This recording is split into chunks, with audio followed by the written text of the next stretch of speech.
All right. So let's get to work, Mike. Okay. Put the metronome on at 40. Okay.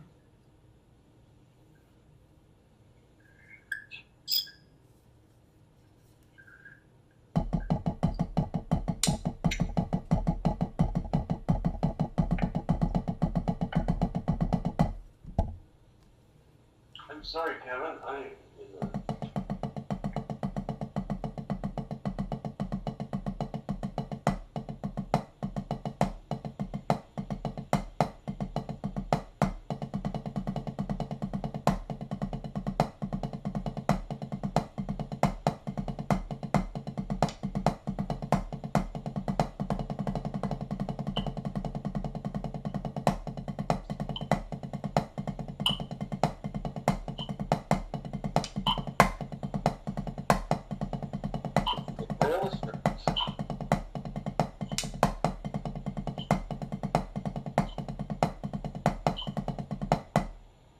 Okay.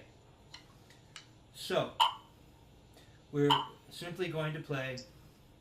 You're at 40. We're going to play 16th note doubles on the wrist. Let's see where you are.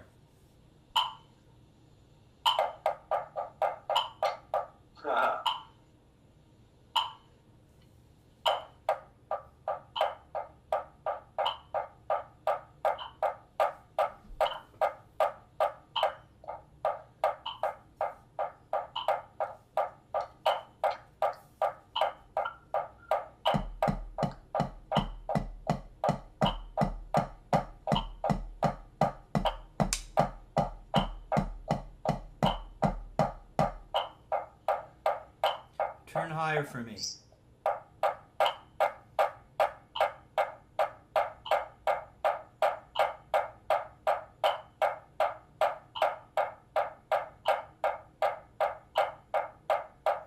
Okay, put the metronome up to, say, put it up to, let's see what it looks like at 48. 48. Oh boy, I put my glasses down right here, and I really messed this up. 40.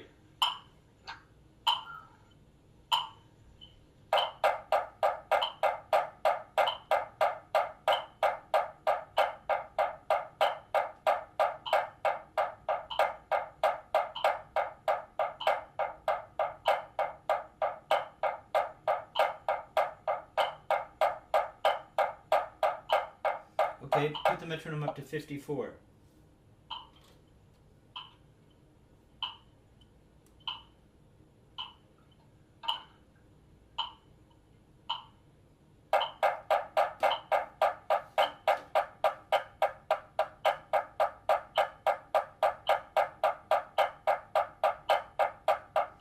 Okay, now put the metronome up to 60.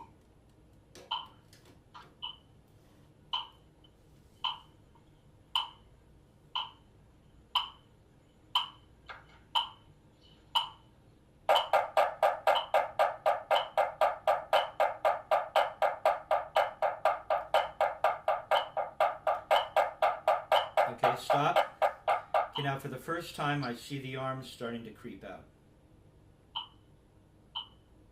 For whatever reason, which was one of my old habits, so I can relate, right? Maybe you're trying to leverage, but we're looking for something different. We're looking for this, not this. We're looking for this.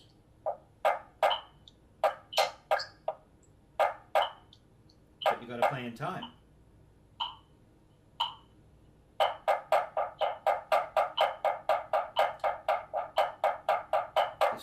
Stop. Now, in this tempo, the arms are more relaxed now, but you notice your right tends to want to stop high and wait high instead of at the floor.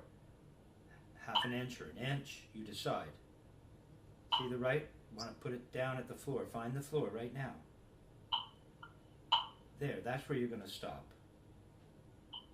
Go ahead and play at this tempo.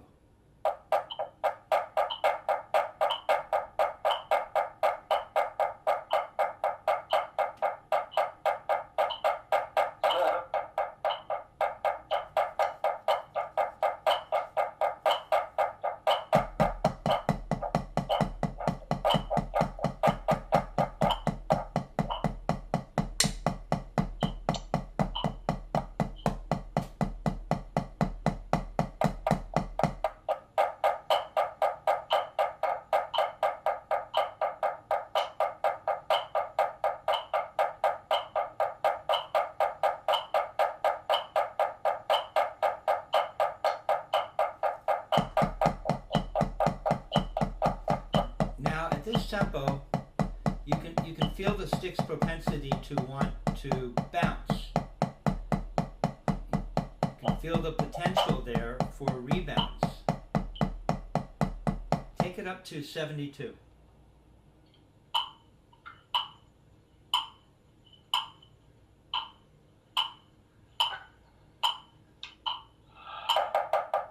Stop. See? We're simply turning a little bit faster, and already just the thought of increasing the tempo has led to the elbows coming back out. We just want to let everything relax as much as possible. If we're holding the arms out, it's going to interfere with our ability to access them. Now we're holding them in a funny position, they're not loose, and we are going to want the arms to follow the wrist. So we can't be holding them rigid. See, that is a core. Here's a Richard Martinezism. That's a core thing, right? Where they're locked in down. Their accents are often like this.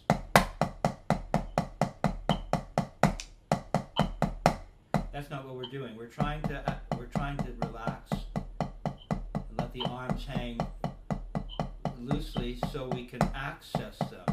Let's see. Go ahead.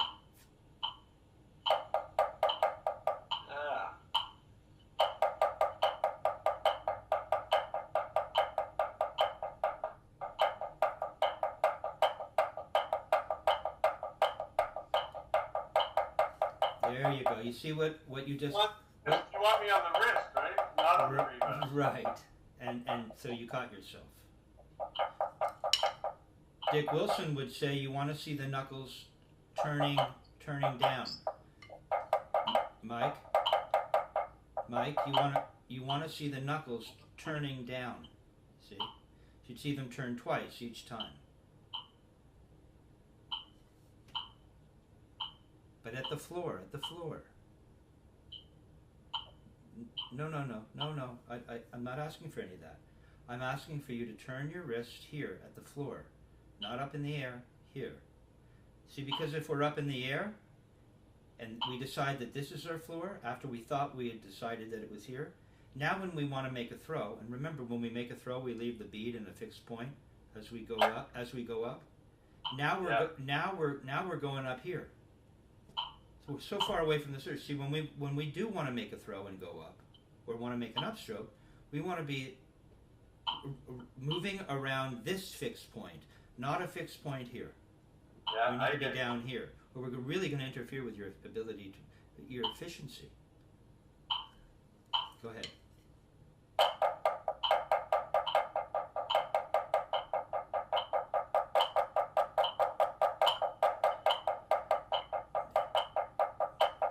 Okay, and now when you're ready, I just want to see this. You see? It's not really available. This needs to be available. That needs to be... You see? And you see how much more relaxed your grip looks? Because the grip doesn't need to be tight to turn. We want this to be available. Right? Or we're trapped in wrist turn world, and we want to be able to blend the strokes. We should be able to go from wrist to rebound. Okay, so now what I want you to do is go ahead and play at 72 on the wrist, and when I say, I want you to turn them into rebounds.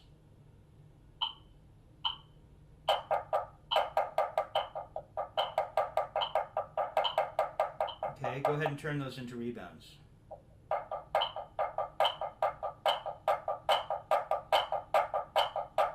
Those are rebounds now. Okay, stop. But what I'm hearing is the first note considerably louder than the second. I'm hearing whatever you did going from here to rebounds. We don't want it to sound like this. We were looking looking for as even two notes in each hand. That means we really have to have fulcrum consciousness. Go for it.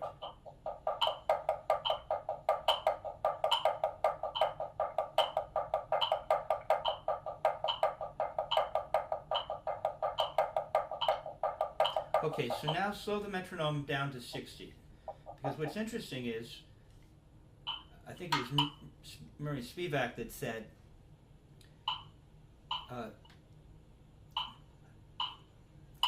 and there are exceptions to these rules, but typically, until we start really getting doubles up to speed, playing doubles faster is we'll try it out and you'll see what I mean. But playing doubles faster can be easier than actually playing doubles slowly when they're on the rebound, because that really demands that we have good fulcrum consciousness. Okay, so go ahead and let me hear doubles on the rebound here.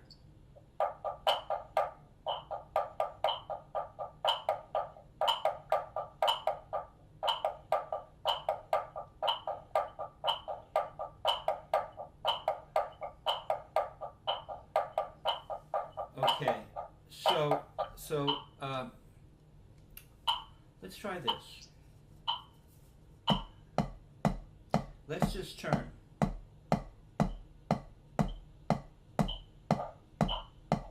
That's the feeling, that's essentially the feeling that we're going to have when we play doubles. Don't jump ahead of me, Mike, stay with me. See, it's a 3-finger grip. The other fingers can hang out relaxed. But we really want to have this 3-finger grip. No, I want you to take your other fingers off to explore an actual 3-finger grip. Right? So you have this kind of position in the hand that looks like this. Okay? Right? So that means the guide, because if we're only going to be playing with 3 fingers, that means that we have to have a proper guide, because all we've got on the stick are the first finger and thumb, which are the guide, and then we have the middle finger. So that means we can't let go of the first finger. That means that we want to have a relaxed 4th and 5th so that they don't clutch and interfere with what is this narrow fulcrum that makes available rebounds. Okay? It's a first-class lever, right? Like a teeter-totter. And we want to feel the stick rocking over this fulcrum. Okay? So what we're looking to do is, and I'm not quite sure what you're doing, you got something going on that looks to me like you're doing something that you don't need to be doing. In other words, doubles when we're on the wrists,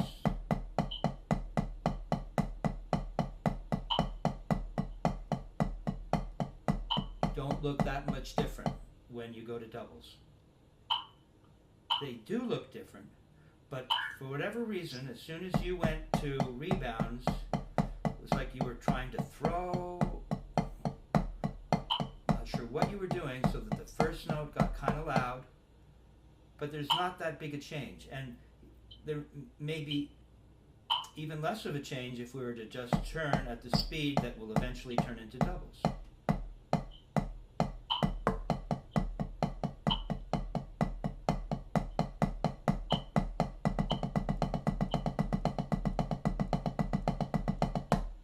Okay?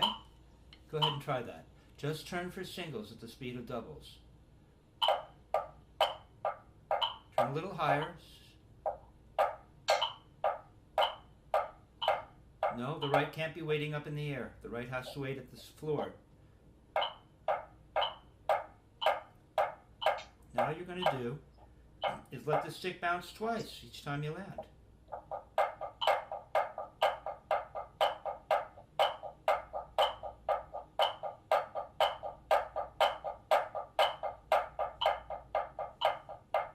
Try to get them as even as possible. Remember, Mike,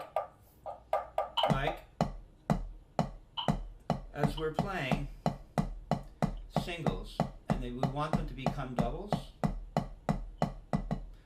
we want to notice that we're spending a little more time at the floor. The wrist turn feels very similar to turning for singles. We're spending just a little more time at the floor, and that gives us a chance to follow through. Right? There is just a slight follow through. Now, a stick with no hand, a hand with no stick in it, ultimately would do this. We're holding on to something, but we don't want to lose the feeling of what the body naturally does. So we're getting to the surface and following through. And every rebound will have its own follow through. If we want to play 3 notes, oh, that was 4. We follow through longer than we do if it's just 2 notes. There's 2, there's 3, and there's 4. You see, for 4, I had to stay at the surface longer, and I keep bending, and I don't want to go pulling up. All I do is I just follow through. It's very subtle as you're turning this high.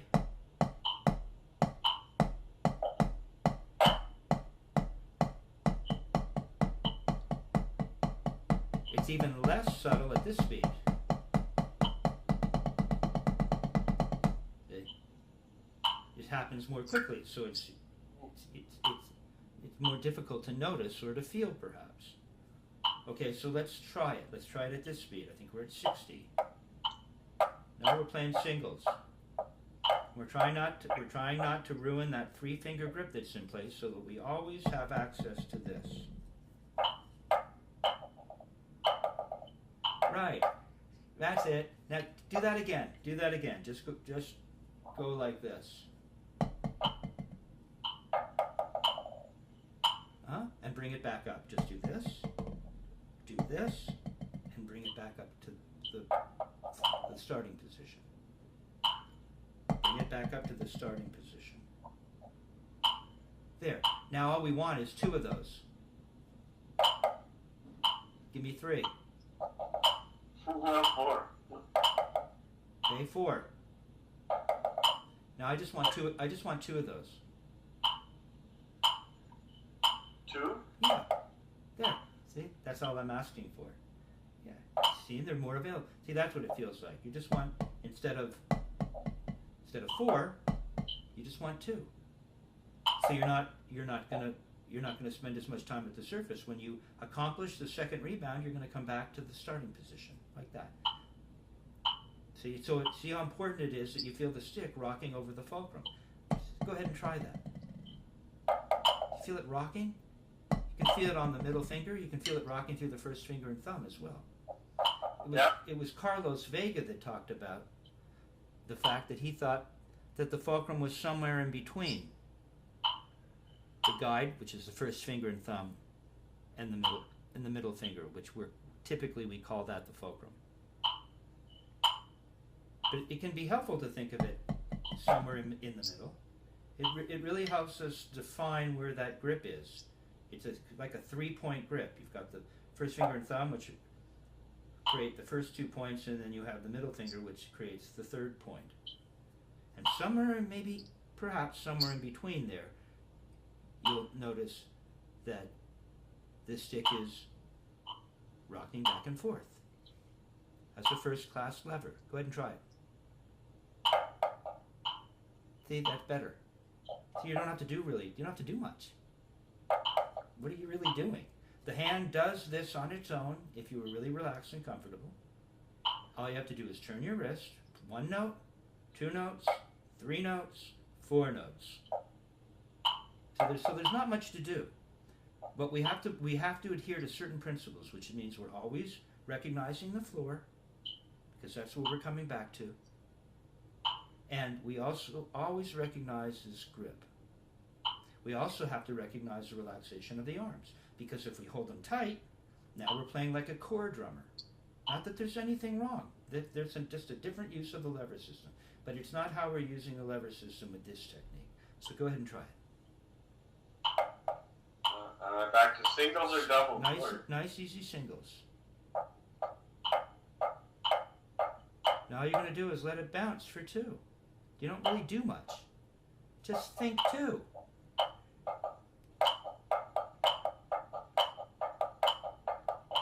There you go, better. Your grip's more relaxed now. There you go. See, it's bouncing now. Feel it bouncing?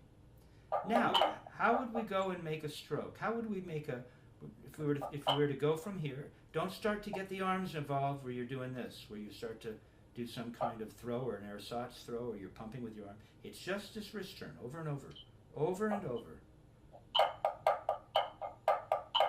Okay? Let's keep that volume you have, but it's better. You see, now it sounds more even. Now come down just a little bit. When Dick Wilson would have us play doubles, he'd often have us at about mezzo forte. And then he'd call out a roll stroke.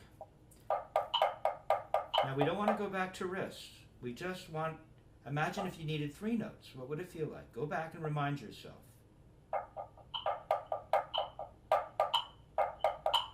You see? It's available. But 2 notes is even easier. We don't want to clutch the stick and ruin the 3-finger grip.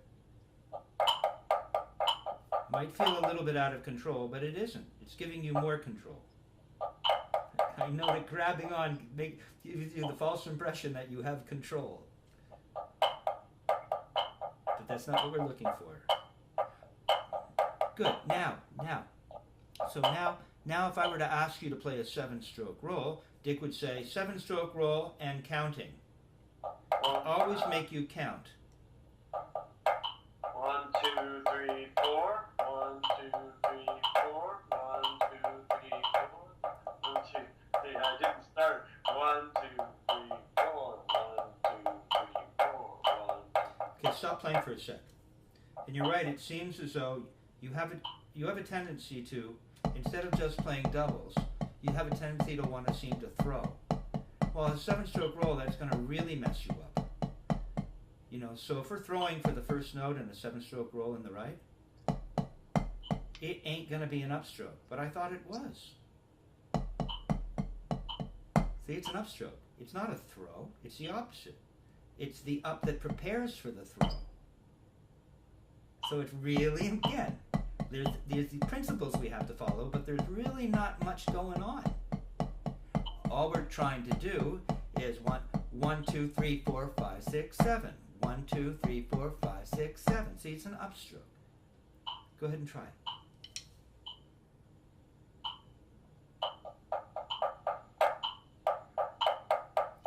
Well, you don't want to be on the wrist though. Turn just a little higher and allow that stick to rebound.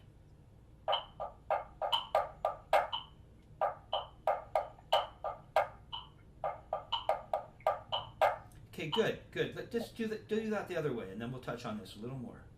The other way? Uh-huh.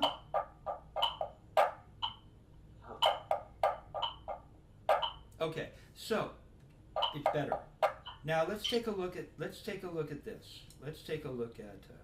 It's always a little interesting playing matched, because you know I typically play traditional, but if we were to do, let's see.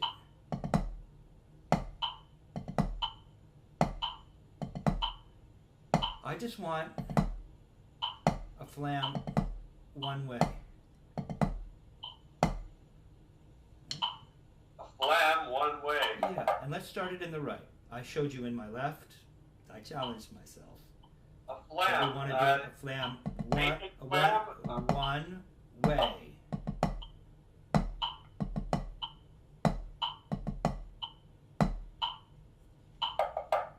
I'm not sure what that is. I'm not not sure what the stroke is that you're actually playing. Well, if you played alternating flams, you would be playing single strokes. Meaning, as Murray referred to the single stroke as being, it is an up connected to a downstroke, all one motion. So important that he named it a stroke. Okay, but so we're just doing that on one. So we're just doing that on one side. So the right is going to be playing the appoggiatura, and the left is going to just, for now, we're not really playing actual frams. You can just turn. You can see, but the right is just playing an appoggiatura, and then making a downstroke.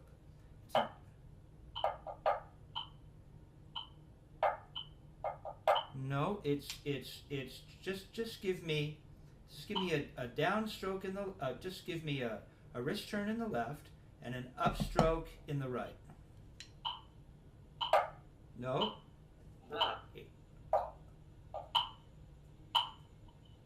Can you play a left flam, left drag, I should say. We're playing drags here, not flams. Go ahead.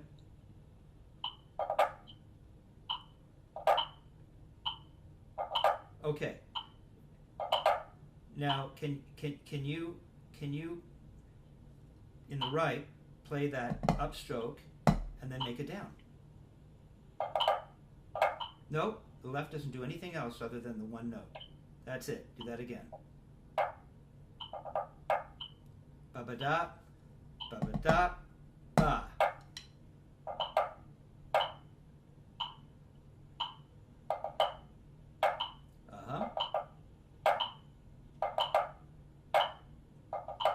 Okay, but the appoggiatura, Mike.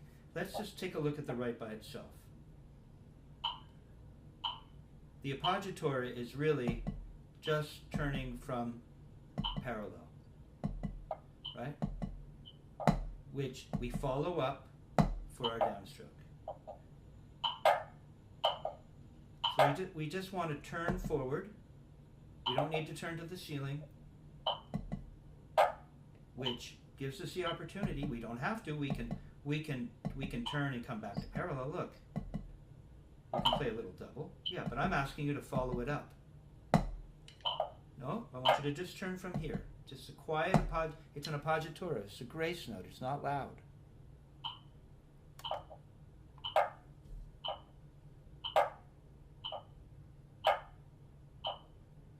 Let it bounce twice. Remember, it's not very loud. No, don't turn to the ceiling. It's a quiet note. Just turn from where you are. There you go, and follow that up. No, you have to just turn and then follow it up. I want to hear the two notes. There you go. Just turn from where you stopped, which is at the floor, parallel. Bead should stop, parallel. Half inch to the playing surface. Keep the grace notes quiet. Right? With this technique, turning from this point here isn't loud. If we turn from here, it's louder. If we turn from here, it's more quiet. And we're looking for a quiet note. So in this technique, we turn from here. No, right from here. There you go, and follow it up. Now, Mike, when you're playing doubles, when you're playing rebounds from parallel, right, where you're not turning to the ceiling first, it doesn't look like an upstroke. It doesn't do this every time. It's just like any regular wrist turn. Well, you're just not turning to the ceiling first. See, it just does that. Then we can follow it up.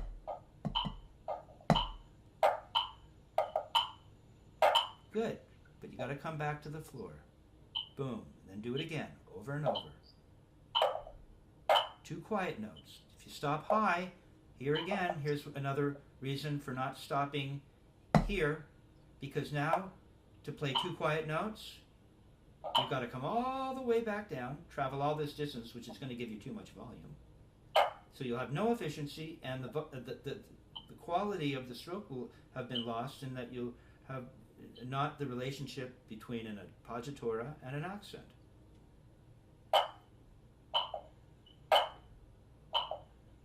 There you go. Let's see that in the other hand. Relax that arm. Start just by relaxing your arm. Let it hang by your side for a minute. Yeah, let's not get back into this thing.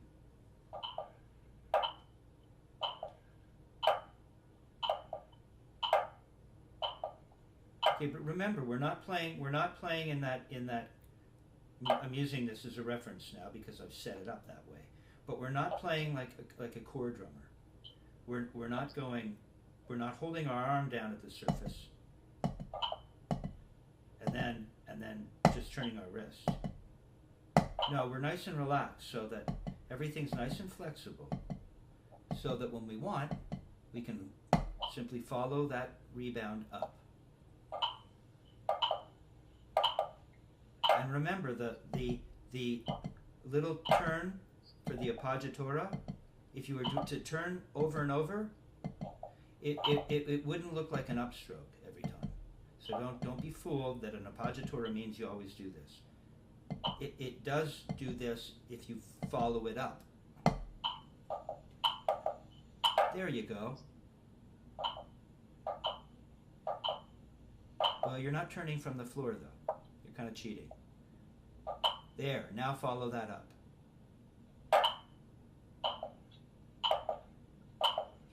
Just give me one appoggiatura. I know that's a cool thing to do. Maybe we'll create an exercise like that. But right now, just give me one appoggiatura. You don't have to do a big thing. It's just this much, tiny. Yeah, just do this for me. Just turn to the surface. There. Okay, that's how far you're traveling. And let it, if you're nice and relaxed, it'll bounce. No, you don't have to slam it. It's a little note. There, now follow that up. Follow it up. There. Stop right at the floor so your beat is right here again so it can duplicate what it just did over and over. That's it. No, don't turn up to the ceiling. It's too high, too loud a note. There's an appoggiatura. There you go. Keep the first note, first two notes.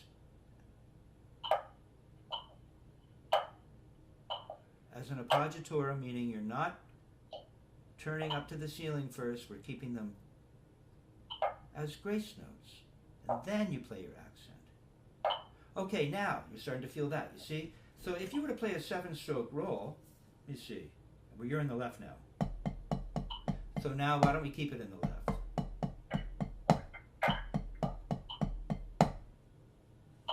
Now I've given you the feeling of the motion. Now even though we're turning, we're still going to get that feeling of following it up after we play our double. Well, I thought we were in the left now. Don't... Okay, if you want to go in the right, okay, let's try it that way. Want it the other way? No, it's okay. Well, you just...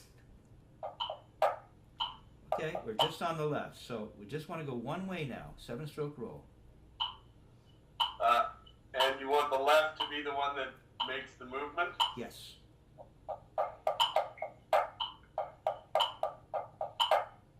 See, better. Up. No, no, no. Keep it going.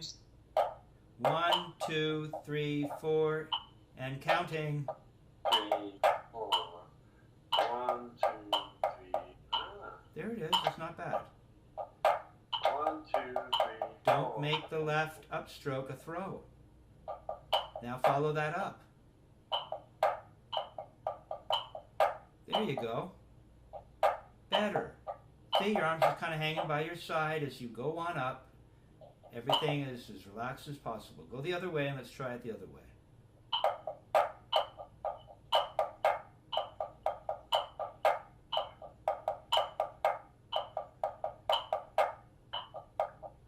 Now, stop for a sec.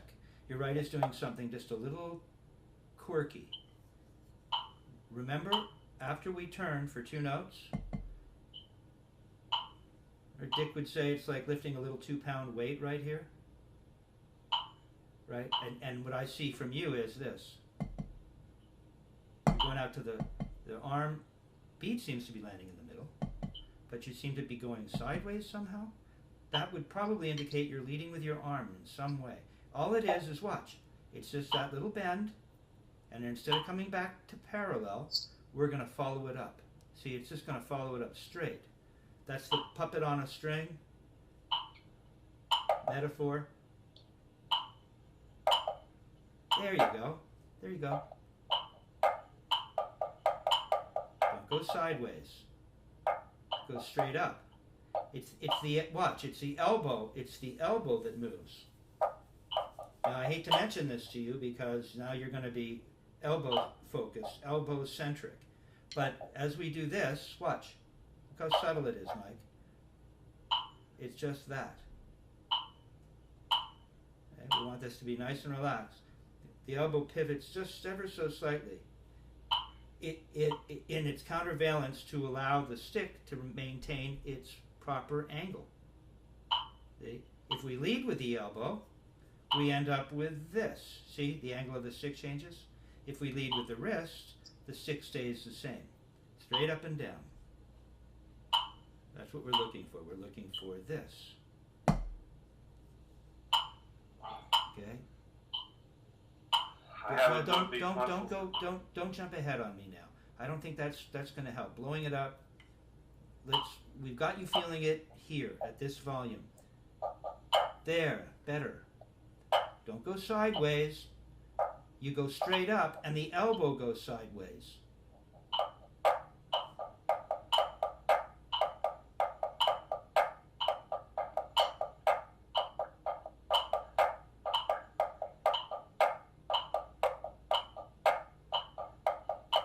What you want to work on, Mike, is letting that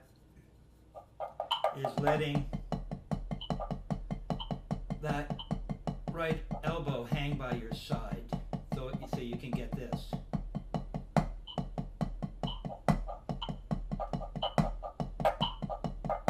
See, it looks more like that. No, you can't mimic it. That's what Dick used to say about me. Kevin, you're just mimicking it. You want to be careful. It's really got to be led from the wrist.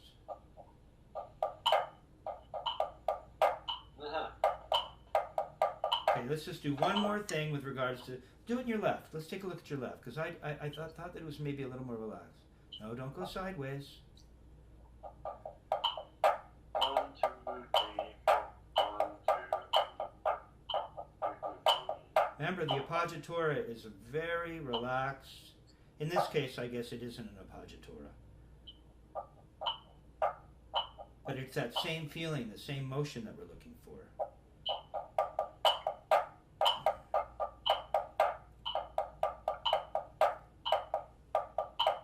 Okay, what I really want you to focus on, here, let's try this.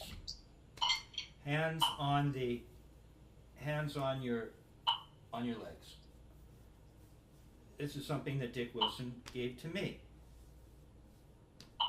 Okay. I think he just did it in the right. I don't know if he did it in both. Now we want this to be nice and flat, not over here, right? Look, flat.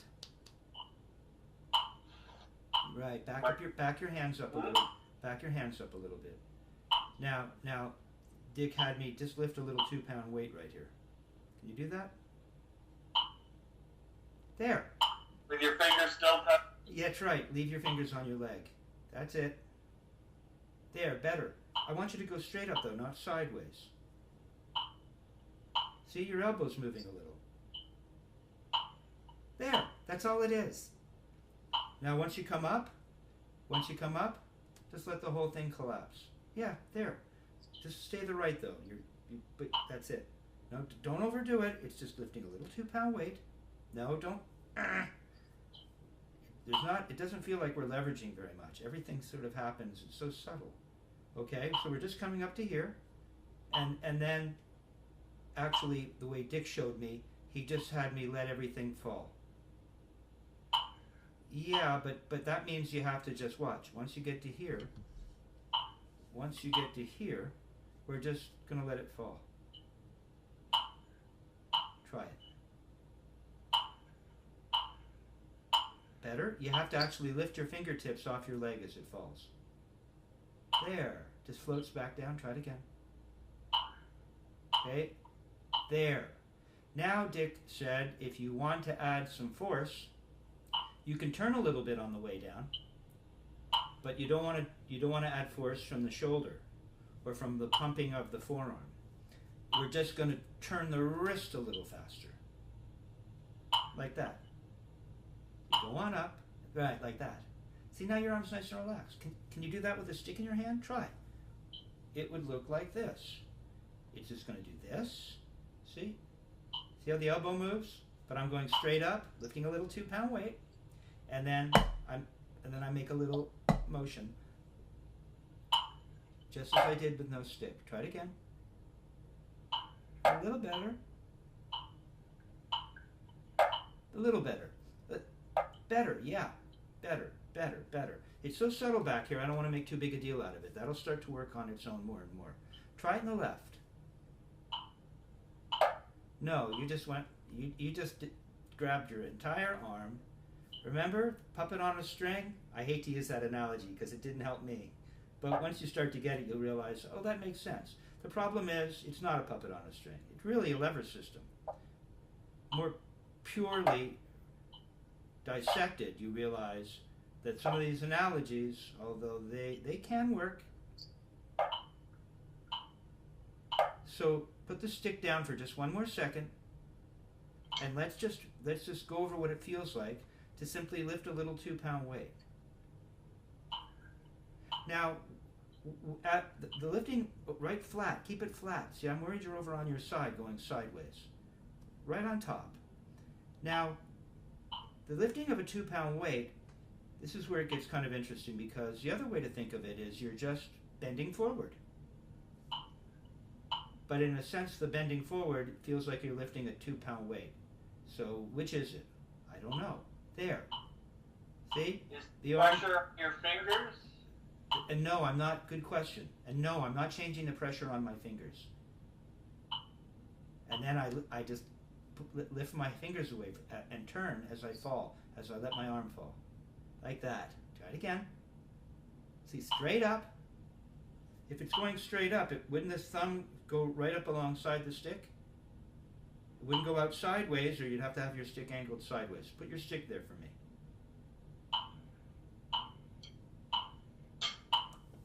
Stick is where?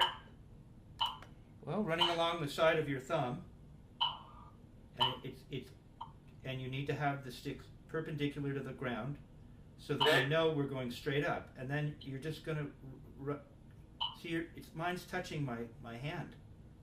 I'm actually kind of rubbing it as I go up. I feel it rubbing. Feel that? I'm not doing this. It's much more subtle than that. No, I'm bending forward. We're lifting a 2-pound weight, and I can feel my hand move against the stick. It goes up. Like that. More like that. There you go. And let's just not even make a stroke. Just come back down and get that feeling. Up. Down. Don't change the pressure on your fingers. Just let them rest there. Up and down. Okay, so this time when we go up, now we're gonna make a little throw. You gotta go up first. I don't think you're rubbing against your stick. Mine's now I'm doing what you did. I didn't mean to do that. My stick is. There you go, and now make a little. There you go, like that. Now, so when you put your stick in here, in the hand, let's try it this way.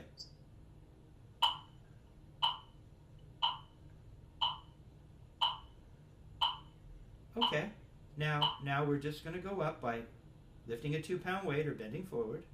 Go on up. No, you kind of came away from the stick. I could see it. There.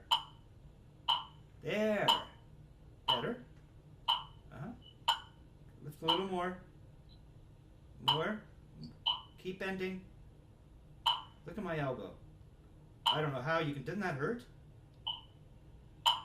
What am I doing that would hurt? No, this actually hurts.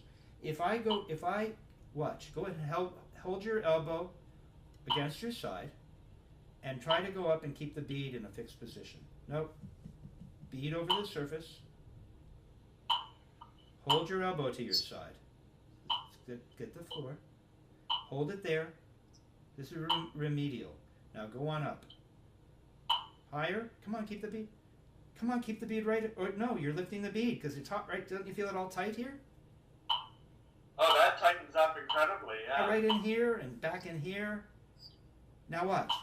Oh, let that hang a little. All that tension goes away. There. Now come back down and the elbow will swivel in. There, go on up and don't hold your arm to your... No, don't go up sideways. You have to go up straight so that if you held your arm it would hurt. There, your elbow's moved. Leave the bead down. Better. Now you can do this. There, and your elbow came back in. That's what it is. Okay, yes. Good. Okay, that's what you're going to bring now to your studies. So I'm going to let you meditate on this. And all of these little pieces lend themselves to get you to the point where you're like not really doing anything. And it seems like some kind of, it seems counterintuitive, you know, but by doing these things or thinking about these concepts, they make it possible for us to do nothing. Okay, and that is the mystery school. The everything is the nothing. Okay. All right. Good job, Mike. Thank you, Kevin. You're welcome. Interesting. Good, Caleb.